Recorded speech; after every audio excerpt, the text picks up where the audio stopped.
c'est Nicolas pour le groupe et la chaîne Autodomo, j'espère que tout le monde va bien. On se retrouve aujourd'hui pour une nouvelle vidéo où je vais vous présenter un nouveau produit. Donc ce nouveau produit, c'est de la marque Rhéan. Donc c'est un capteur de sol, de température et d'humidité qui va nous permettre donc de mesurer le taux d'humidité et de la température de la terre par exemple, d'une plante que vous aurez à l'intérieur de votre domicile ou de votre jardin. Donc comme d'habitude, on va procéder au tour de boîte. Au déballage, l'installation sur l'application et l'utilisation, voir un petit peu ce qui leur sort sur l'application. Alors, au niveau du tour de boîte, donc en premier lieu, donc on retrouve le visuel du produit ici. Donc on voit que c'est un sensor pour le sol. Ça va nous prendre donc le taux d'humidité et la température. Donc voilà pour ce côté-là. Ici, donc c'est un produit qui va fonctionner en Zigbee celui-là. Donc on voit qu'il peut exister aussi en Bluetooth. Donc celui-ci c'est un modèle Zigbee. Donc on voit qu'il fonctionne donc sur l'application, il mesure l'humidité, la température et on a un enregistrement des données. Donc comme vous le verrez dans la vidéo un peu plus tard, un enregistrement des données sous forme de petits graphiques. Ici on retrouve la même chose que sur la face avant et ici on retrouve donc le petit QR code pour télécharger l'application, qu'il faut insérer les batteries.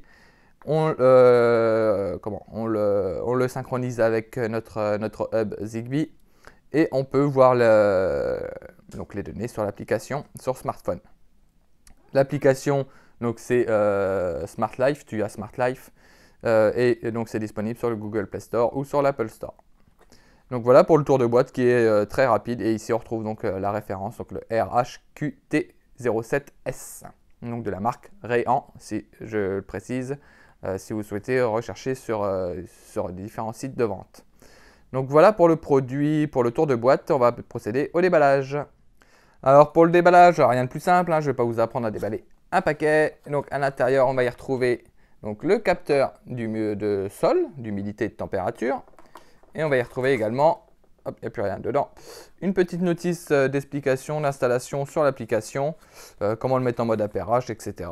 Mais ça, on va voir ça ensemble tout de suite, comment ça fonctionne sur l'application. Donc, vous n'aurez pas besoin de la petite notice.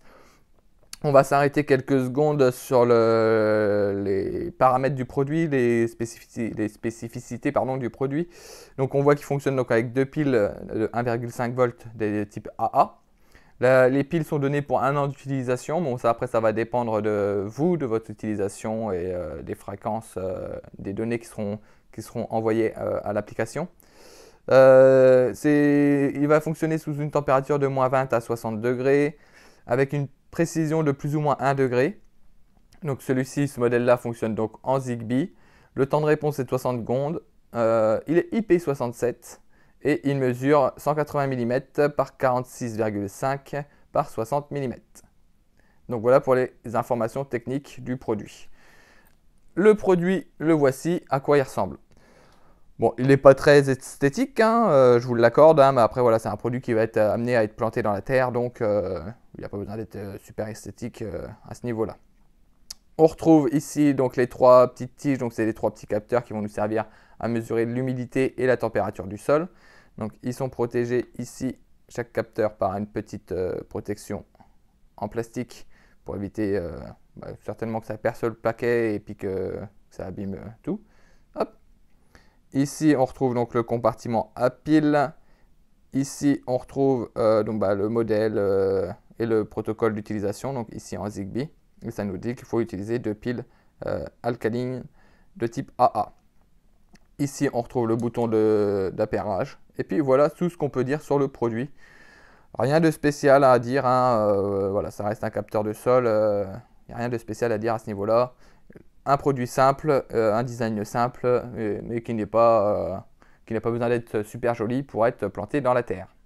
Donc voilà pour le produit. À quoi il ressemble.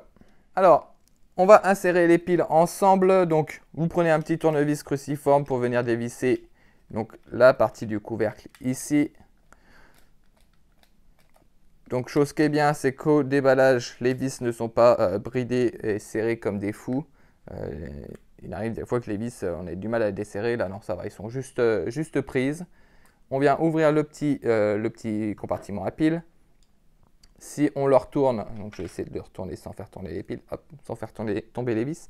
On retrouve ici le petit joint noir qui servira donc à étanchifier donc, le compartiment à piles. Donc ne perdez pas les petites vis, sinon vous allez être embêté après pour pouvoir refermer le compartiment. Hop, et vous venez donc y insérer les deux piles de type AA en 1,5 volts ici. Une fois les piles insérées, vous n'avez plus qu'à remettre le petit cache, revenir resserrer les 4 petites vis. Donc là, n'hésitez pas non plus à... Vous ne serrez pas comme un fou parce que sinon vous allez abîmer les filetages. Mais n'hésitez pas à serrer quand même, histoire de compresser bien le joint d'étanchéité qui est à l'intérieur, comme je vous l'ai montré, le petit joint noir. Hop, voilà. Une fois que les 4 vis sont resserrées, hop, l'appareil est prêt à être configuré sur l'application. Donc on va se rendre... Donc pour le mettre en mode appairage, il faut appuyer ici quelques secondes. Donc je ne sais pas si on va le voir à la caméra. Hop, le petit voyant clignote. Donc il est en mode appairage. Donc il n'y a plus que maintenant à se rendre sur l'application. Donc l'application que je vais utiliser, moi, ça sera l'application Tuya. Mais ça sera la même chose sur l'application Smart Life ou toute autre application qui fonctionne sous le même écosystème. Alors voilà, on se retrouve donc sur l'application. Donc pour l'installer, il n'y a rien de plus simple. Hein. Vous l'avez donc mis en mode appairage juste avant avec la petite LED qui clignote au niveau du petit bouton. Vous faites le petit plus en haut à droite, ajouter un appareil. Et normalement, d'ici quelques secondes, il devrait détecter donc, votre capteur. Voilà, c'est fait. Donc Swell Sensor peut désormais être utilisé. Donc vous faites simplement ajouter. Le petit crayon, comme d'habitude, vous pouvez renommer l'appareil comme vous le souhaitez et en dessous choisir dans quelle pièce l'assigner. Vous faites terminer et vous faites terminer en bas. Et ici, donc, on se retrouve sur l'interface du produit. Donc, une interface assez jolie, je trouve. C'est quelque chose qu'on n'a pas l'habitude de voir. Donc, quand même assez bien faite avec un petit arbre, etc. Donc, en premier lieu, donc, on va reprendre le petit crayon qui est tout en haut à droite. Donc, on va retrouver toutes les informations de l'appareil. Donc on peut voir que malheureusement, il n'est pas compatible avec les assistants vocaux. Donc de ce côté-là, on ne pourra rien faire au niveau des assistants vocaux. Ça aurait été bien qu'il soit compatible, on aurait pu demander la température du sol, etc., l'humidité du sol, mais là non. Donc sinon on retrouve les informations basiques, hein, les informations de l'appareil, les scénarios auxquels il va être attribué, la notification en ligne, etc., les mises à jour, etc. Ensuite, donc, on retrouve l'humidité actuelle. Donc là, pour l'instant, elle est à 0%. Donc forcément, l'appareil vient de sortir de la boîte et vient d'être configuré. Donc, il n'a pas pris de mesure d'humidité encore. La température. Donc, on peut voir qu'il y a un petit bug au niveau de l'affichage. On voit température acte, mais on ne voit pas la suite. Donc, c'est dommage. Aussi, la petite interface là ça aurait été bien qu'elle soit un petit peu mieux faite, qu'on puisse voir toute la phrase. Donc 24 degrés. Ensuite, tout en bas à gauche, on retrouvera donc ici, donc comme je vous l'ai dit, les graphiques des mesures qui ont été faites. Donc soit par jour, soit par mois, soit par année. Donc ici, donc, pour la partie humidité, et si vous cliquez juste en haut à côté à température, donc vous aurez le graphique de la température. Et vous pourrez donc changer les dates en bas en cliquant sur les flèches gauche et droite. Et sur le petit icône à côté où il y a deux petits traits avec les deux petits crayons, comme les deux petits curseurs, qui symbolisent deux petits curseurs, c'est ici qu'on va retrouver quelques petits réglages. Donc on va retrouver le niveau de batterie. Donc on retrouve deux fois. Niveau de batterie élevé, le niveau de batterie à 100%. Donc pourquoi, on ne sait pas, mais bon, les deux informations sont là.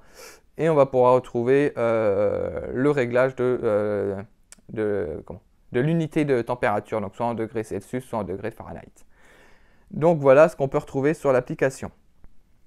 Si on se rend dans les scènes, si on souhaite exécuter une scène par exemple avec ce produit-là, donc on va faire juste que le statut de l'appareil change. Donc on va choisir notre Swell Sensor.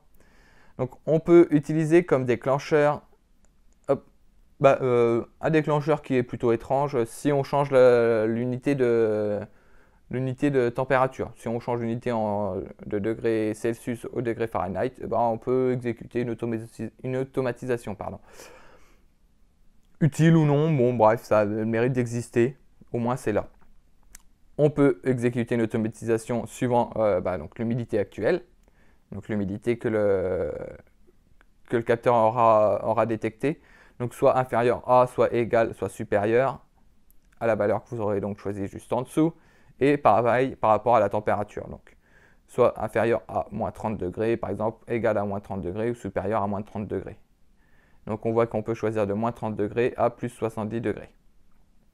Donc voilà, vous pourrez exécuter les automatisations grâce à ces deux déclencheurs-là. Donc, quelles automatisations peuvent être imaginables par rapport à ça?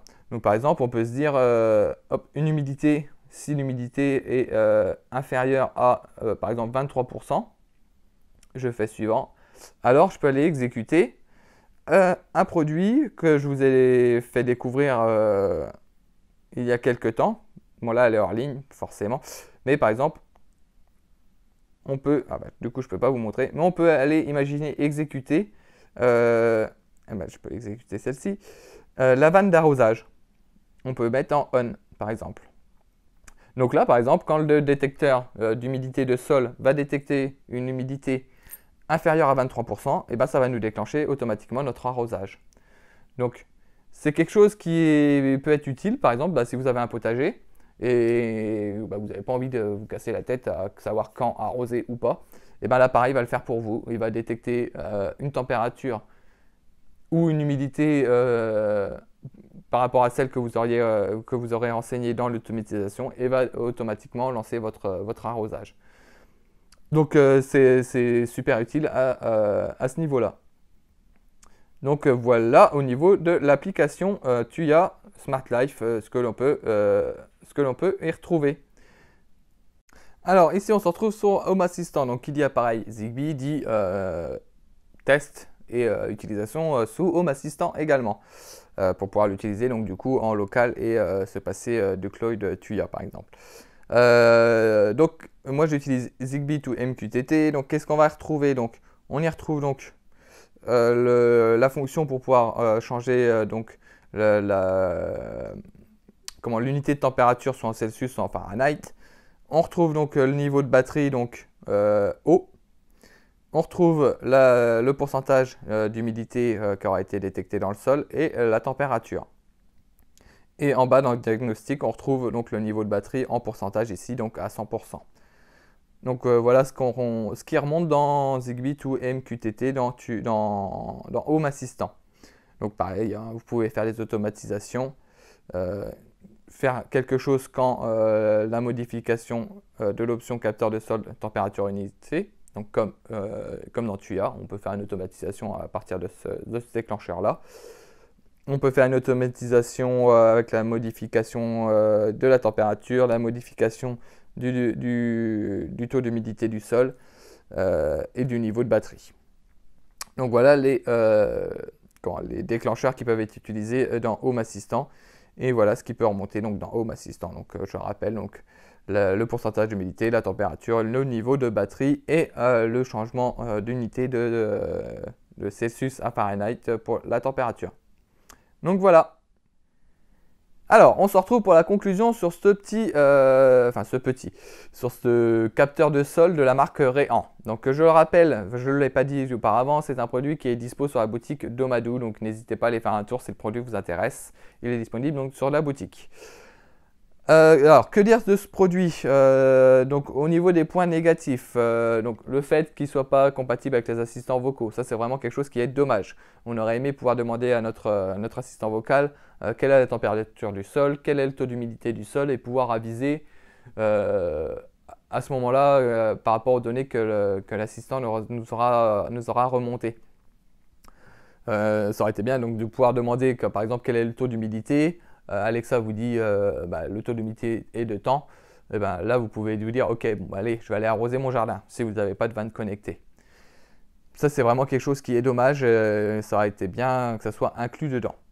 Un autre point négatif, bon ça peut en être un, c'est au niveau du design du produit en lui-même, il n'est pas super joli. Après voilà, c'est un produit qui est fait pour être planté dans la terre, donc c'est pas un produit qui est fait pour être beau. Donc voilà, ce point négatif là reste à l'appréciation de chacun. Voilà, c'est pas un produit qui fait pour être beau, donc il n'est pas super beau. C'est normal.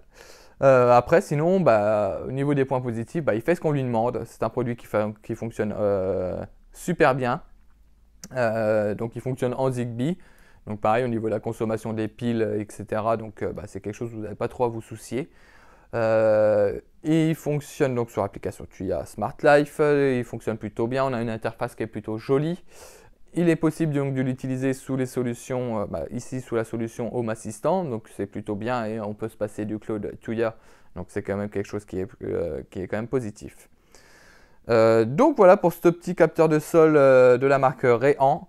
Si vous avez des questions, n'hésitez pas à les poser en commentaire sous la vidéo ou sur le groupe Facebook, on se fera un plaisir d'y répondre. Et puis moi je vous dis à bientôt pour une prochaine vidéo. Ciao!